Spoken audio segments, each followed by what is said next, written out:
guyyaa amantii tokko jirtu jirtu uummata Oromoo baga jiraattan.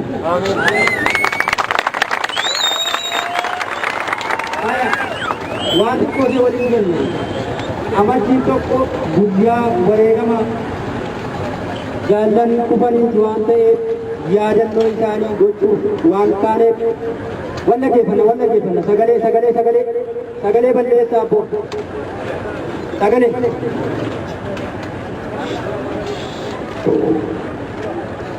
guyyaan irraa guyyaa yaadannoo gootota amantii tokkooti. Kanaaf gammachuun kaleessa iddoo nuti dhaabbannu kana diinatu dhaabbachaa ture. Har'a garuu wareegamaan dhufnee iddoo kana qabanne kanaaf iyyuu wallaggeeffanna. Dhiigaan dhufne waan ta'eef ni beektu miti? Tolatti dhufne? Dhiigaan dhufne iddoo kana. Dhiigaan waan dhufneef guyyaa sanaa kaasnee guyyaa ija kanarratti immoo isin uummanni Oromoo waraanni bilisummaa Oromoo waan godhu beeka. Uummanni Oromoo waan dhiigaan dhufe kana waan godhu beeka.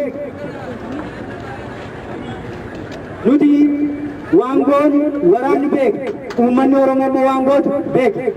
Oduudhiis tokkummaa godhatu tokkummaa yoo qabaatte waan guddaa cabsite. Tokkummaan qabdu taanaan waan xiqqoodhaan dhufuu dandeesse. Isa kanaaf baga keessan.